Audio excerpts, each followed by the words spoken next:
Sir చాలా గ్రేట్ఫుల్గా ఉంది. మనమందరం సమిష్టిగా చేయడం వల్ల ఈరోజు మనకు అవార్డు దక్కిందనే విషయం కూడా మీకు తెలియజేస్తున్నా.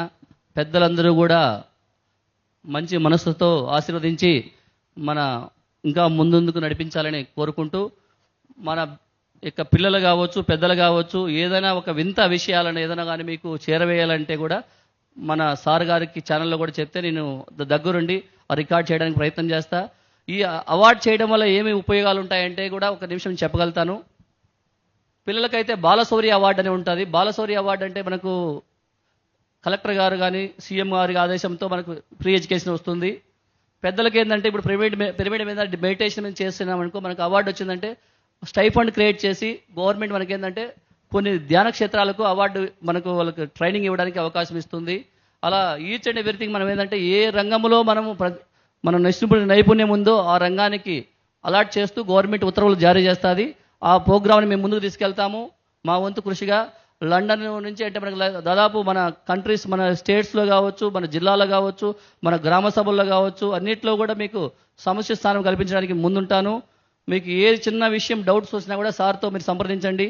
మేము ఆ ముందుండి నడిపిస్తాను. మీకు ఏ ప్రోగ్రామ్ అయినా చిన్నపిల్లలు ఉన్నారనుకోండి, ఒక అబ్బాయి ఎల్కేజీ అబ్బాయి 175 కంట్రీస్ నేమ్ చెప్తాడు. దేశాల పేర్లు, ఆ దేశ ప్రధానులు, ఆ దేశ జెండాను చెప్తాడు. అలాంటి గ్రేట్ పర్సన్.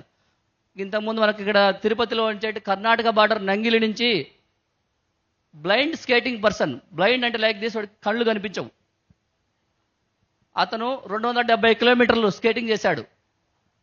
ప్రపంచ రికార్డు అబ్బాయి హర్షవర్ధన్, మురారి హర్షవర్ధన్ అని 270 కిలోమీటర్లు చేశాడు. ఆ అబ్బాయి పొజిషన్ ఎలా ఉందంటే 2 కిలోమీటర్లు 3 కిలోమీటర్లు దాటుతానే చెవుల్లో నుంచి ముక్కల్లో నుంచి రక్తం కారడం స్టార్ట్ అయింది. ఎందుకంటే ఆ గాలి వేపుగా రావడం వల్ల ఏమవుతుందంటే బ్లీడింగ్ ఆరుతుంది. సార్ నేను చేయలేను సార్, నా నుంచి కాదు సార్. మళ్ళీ ఇమీడియట్లీ మీ కార్ ఆపి, అయ్యా బాబు నీకేం కాదు, కాటన్ తీసుకొని కొద్దిగా కాటన్ పెట్టి ముందుకొచ్చాం. 1 కిలోమీటర్ దాటుతూనే షూస్ కుచ్చుకుంటున్నాయి సార్, నేను చేయలేను సార్, దయచేసి ఆపేస్తా సార్ అని ఏడుస్తున్నాడు. మళ్ళా బైక్లో వచ్చి ఆ అబ్బాయితో పాటు, నాన్న నువ్వు చేయాలని, నువ్వు సాధిస్తావు, మేము ఉంటామని ఉద్దేశం ధైర్యంగా చెప్తే 100 కిలోమీటర్ దాటాడు, 200 కిలోమీటర్ దాటాడు, ఏకంగా 270 కిలోమీటర్ దాటేసేసాడు. వాళ్ళ అమ్మకు నాన్నకు గవర్నమెంట్ నుంచి స్టైఫండ్ వస్తుంది. ఆ అబ్బాయికి ఫ్రీ ఎడ్యుకేషన్ ఇచ్చారు. షాప్ చైర్మన్ రవినాయుడు మన ఆంధ్రప్రదేశ్ గురించి ఆయన ఆర్థిక సాయం అందించాడు. మన యొక్క అన్ని శాఖల నుంచి ఎంప్లాయీస్ వచ్చి ఆ అబ్బాయిని అప్రిషియేట్ చేశారు. ఒకప్పుడు ఆ అబ్బాయి పనికిరాని వ్యక్తి, ఇప్పుడు ప్రపంచంలో గుర్తించబడిన వ్యక్తి. ఇలా మనకందరం కూడా మనమందరినీ గుర్తిద్దాము, చేద్దాము అనమాట. ఈ అవకాశం వచ్చిన ప్రతి ఒక్కరికి ధన్యవాదాలు తెలుపుకుంటూ ఈ అవకాశాన్ని ముగిస్తాను. థ్యాంక్ యూ, ధన్యవాదాలండి. Thank you very much sir.